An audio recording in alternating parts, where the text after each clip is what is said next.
This is Pet Life Radio. Let's talk pets.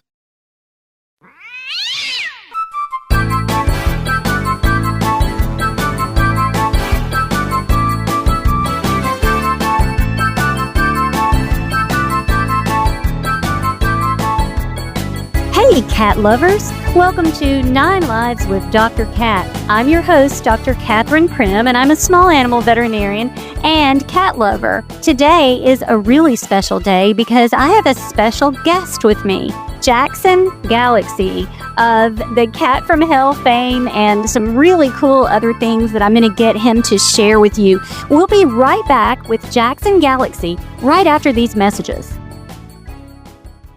Hey there, cat lovers. It's Dr. Cat from 9 Lives with Dr. Cat. You know the expression, cats have 9 lives. Well, what if you can give them one more? The Give Them 10 movement is on a mission to help give cats an extra life. How? With spay and neuter.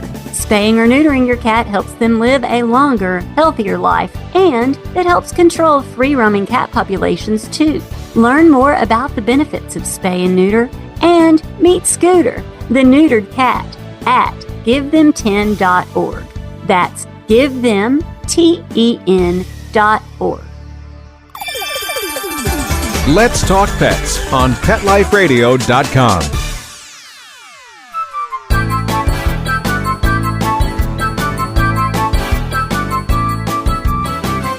Welcome back to 9 Lives with Dr. Cat on Pet Life Radio. So I'm super excited that we have Jackson Galaxy here with us today. Welcome, Jackson. Thanks for having me. So you've got some really exciting things coming up, and I've got a lot of stuff that I want to cover with you. And first, I want to hear about all the cool stuff that you're doing and how you kind of got here. To the present moment? To the present moment in your career. I started off working. Well, I was a working musician, and as such, I was absolutely broke. And so I really just was looking for a job where it was something different, maybe something where I could be of help. And I just took an entry-level position at an animal shelter, and really that's what led me here. I found at that moment that I had an affinity for cats, and they, more importantly, had an affinity for me. And it just was one of those, how can I save lives here? Because we were losing a lot of them back then. So a lot of what you see today was all inspired by that time where it was figure something out or this cat gets euthanized today. So it was pressure-filled work, but it got the job done, you know?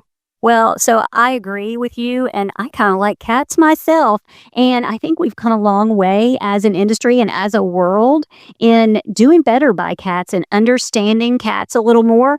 And my favorite thing about you is that I can watch you or I can read something you've written and I agree with you.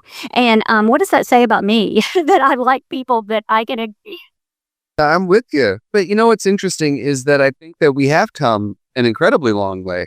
I do think that we've got a long way to go. I think that from a public standpoint, from a shelter standpoint, even by and large, from a veterinary standpoint, I think that there's a basic level of what it is that makes cats tick and what it is that they need in every home to make sure that they're happy. And listen, I feel like I'm always going to have a job, so that's great, But yeah, I do think that from the 25 years when I started in this to this moment, we have come a long way, but there's still work to be done for sure. Absolutely. Well, I love your book, Total Cat Mojo. And here in my animal hospital, it actually is kind of required reading for my team because I need a crash course in how to understand cats. And so thank you for writing that. I really love it. You know what? That means a lot. Thank you for saying that. And that's why I wrote it. I wrote it for people first and foremost in my industry. And of course, by extension, the vet industry. It was really just to give things to hand out to people just so they didn't have an excuse not to know their cats. And it'll help keep them away a lot of times from the shelter, from the vets, from me, if they just have that basic info. But it does mean a lot to hear it from somebody who does work in my world. So thank you. Well, I like it. It's all in one place and it sort of makes it easy. So I'm glad you have some other exciting things. Before we get to the actual meat of the matter that I wanted to talk with you about today, you have a tour going on, don't you, or coming up?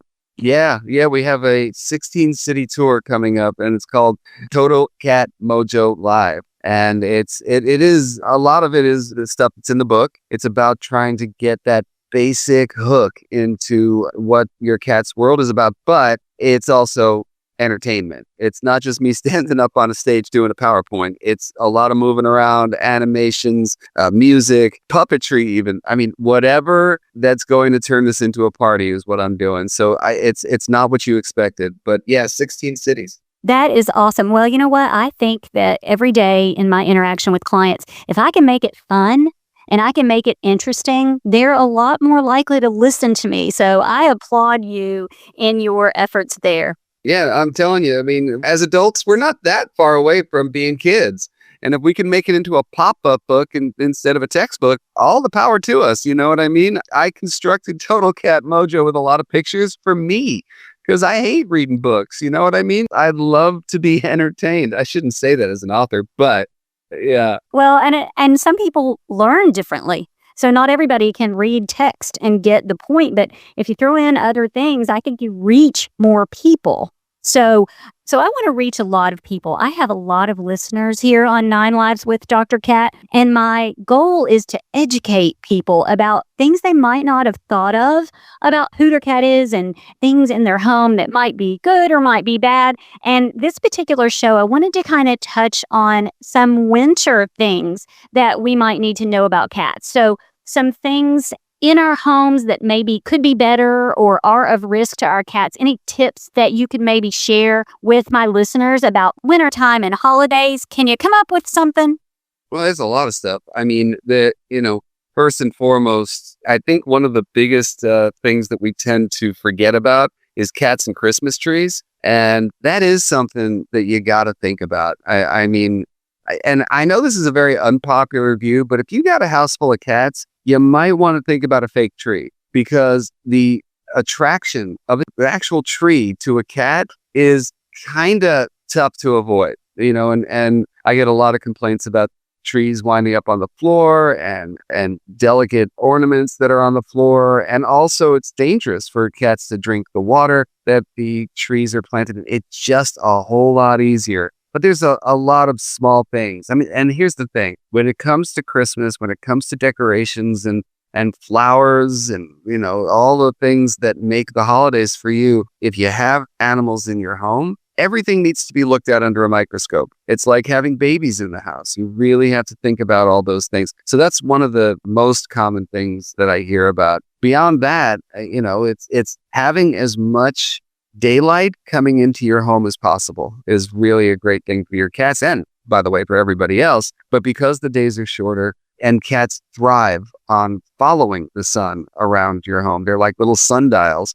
And because of the vitamin D they get from the sun, those shortened days can be made a lot better if you just keep the shades open. You make sure that you've got light coming in from all directions. And then finally, one other thing I can tell you is that cats, even though you're not going to find anything in textbooks or studies about this, I can tell you for sure that cats experience seasonal affective disorder as much as humans do. We are changing up their the things that make them tick, the things that make them crepuscular, which is to say they're most active at dusk and dawn. We're changing up dusk and dawn. We're changing up the length of the days. And unless you really bear down on their daily rituals and you keep them active, you really up your level of play, you make sure you're feeding meals at certain times of the day, they're going to have the blues just as much as we do. Well, I'm so glad that you brought that up because in almost every show, I try to put a plug in for environmental enrichment for cats and playtimes, like scheduled kind of playtimes. So I'm really glad that you brought that up. I would like for my listeners to maybe hear a little bit directly from you, from the cat's mouth, about how important it is about activity and enrichment.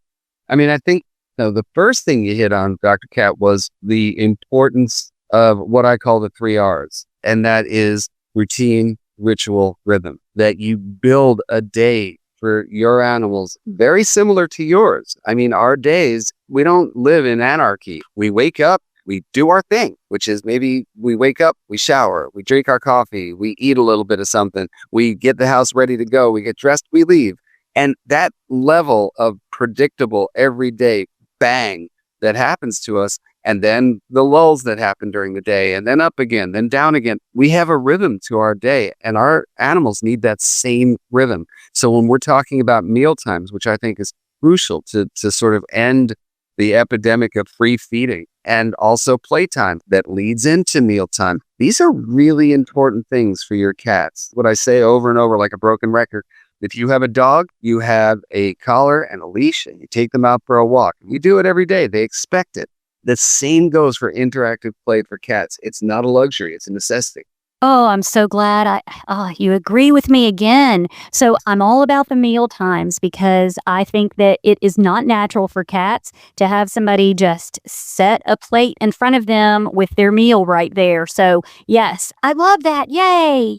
Yeah, I mean, listen, one of the things about having cats do for you the things that you might want them to do, good luck if you're free feeding them. Cats aren't going to do anything unless they're motivated to do so, and food motivates them. And more so than with dogs who are genetically engineered at this point to please us, to look for guidance and direction. Cats don't have that built into them. So you constantly leaving out food, having those automatic feeders, thinking that it's okay to do that is just wrong. And on so many levels. I mean, we need to structure our day around when we need nutrition. We burn that nutrition, we need more. Cats are no different. And to just mess that up by letting them graze like that really does harm them on a bunch of different levels. And of course, from your perspective also, I mean, I don't think it's any coincidence that we're dealing with a diabetes epidemic in cats. And part of that is because we're making them fat.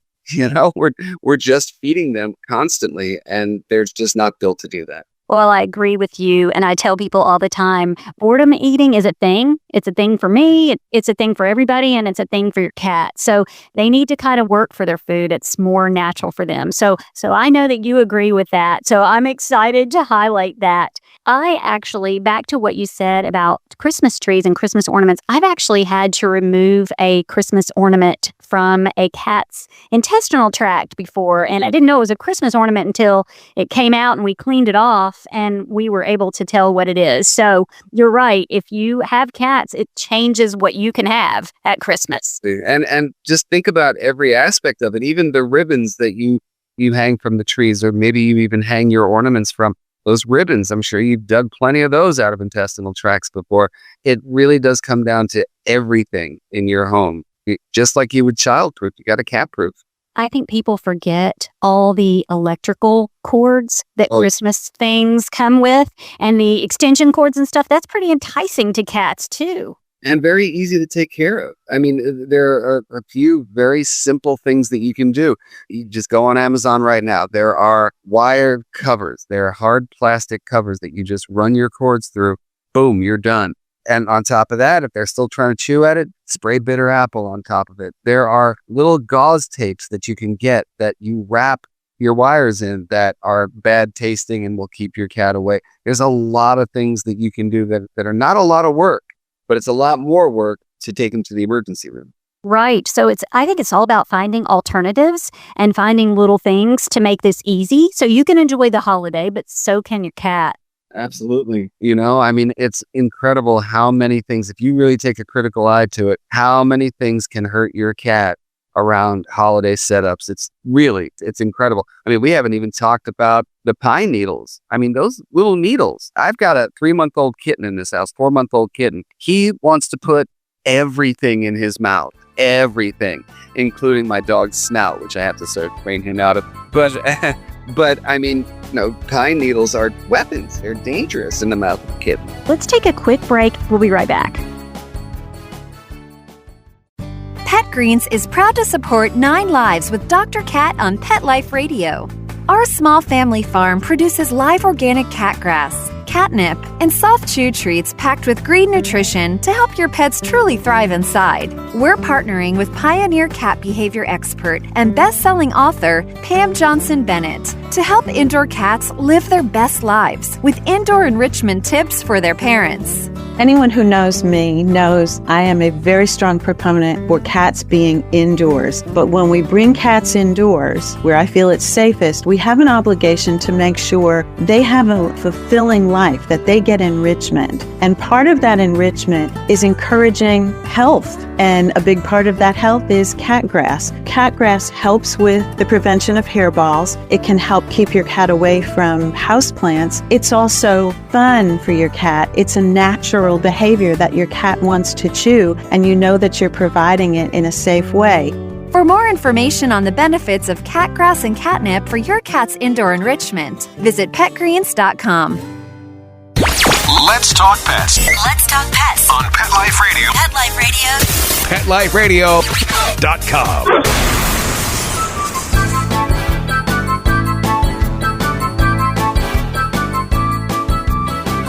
Welcome back to 9 Lives with Dr. Cat. So I'm here with Jackson Galaxy, and I think something I hear a lot every holiday season is cats that get out through open doorways with guests coming in and out carrying boxes and that kind of stuff. So I would like to alert everybody to watch out for that. Yeah, absolutely. I mean, if you're having a party for more than a couple of reasons, I mean, don't forget, cats are not dogs. They're not built by and large to be these incredible social party animals. Having a whole bunch of people invade their territory usually causes stress. So why not do them a favor? Put them in their base camp, put them in the bedroom, give them all their really important things in the bedroom just for those few hours when you have people coming in and out. It's very hard to keep an eye on your cat while you're keeping an eye on your guests at the same time. So I think that that is a really important point that you make with all of your things, and I try to make a lot. Your cat is not a small dog. So try to see the world the way your cat might, not the way you would. I think that's an important message. Yeah, I mean, if you take a look at Total Cat Mojo, one of the major departure points from the entire book is the problem that we have as a culture of looking at cats through dog-colored glasses. Not only do we look at them thinking they have the same needs, both nutritionally and behaviorally, but it doesn't do them any favors. We get disappointed in them because they don't seek approval from us. We want them to act and react like dogs. We think that the wagging of their tail means they're happy, which is, of course, the opposite. We think that when they roll over on their back, they're inviting us to rub their bellies, which, of course, they're not doing. We have to see them in their own very unique light. Yeah, I don't really know a cat that would roll over and let me rub its belly and like it. Oh, hey, you should enter my world for a day. If I say anything, like literally anything, if I look on Facebook about an hour later, there's at least 10 people who are like, well, you're completely wrong. Because my cat loves belly rubs, wags his tail when he's happy, acts like a dog. I mean, I get that all the time. So that's why I always say generally, or by and large, or. We can create some controversy maybe, but yeah, most cats don't want me as their veterinarian touching their belly. So I can honestly say that and not be wrong. Especially as a stranger, man, if I walked into somebody's home and not only that, it's an insult to the cat. It's like if a total stranger walked up to you and just sort of, pinched your cheek or messed up your hair or something like that, did something that was incredibly intimate, It's not okay. And by the way, same thing goes for dogs. You go in, you crowd their space, you go for the big pet, you're going to ask for trouble, and then you're going to get mad at them. Well, so you may know already that I am the nation's first fear-free certified professional. So I have all this extra other behavior training. And so I spend my days teaching pet owners that the body language they're seeing may not mean what they think it means. So I'm so glad that I have your voice to help echo what I'm teaching. Good. Okay, so I want to tell you about something really cool that I have discovered, and it's called Pretty Litter Cat Litter. Now, you might think that cat litter is not really something to get excited about, but I'm a veterinarian, so gross things tend to excite me. Now, the cool thing about Pretty Litter, though, is that it has a built-in health monitoring system. So it changes colors and kind of helps you keep tabs on your cat's urinary health so that you know when it's time to call your own veterinarian. Other things about it that are super cool is that it's lightweight. The whole entire bag only weighs 4 pounds, and it lasts for an entire month for one cat. So no more dragging these 20 or 30-pound bags of cat litter and buying them every time you're at the store. Pretty Litter is delivered straight to your door every month with free shipping. So it's pretty convenient, it helps keep your cat healthy, and it's easy for you to carry around. The best part about Pretty Litter, though, is if you go to prettylittercats.com and you enter the code 9LIVES, NINELIVES, you can get 20% off of your first subscription order. So go and give it a try and tell me what you think. Okay, so there is another part of winter that I know is kind of close to your heart, and that is the feral cats. And I was wondering if you could kind of share with my listeners some ways that we could make winter a little bit better for those wild cat populations out there.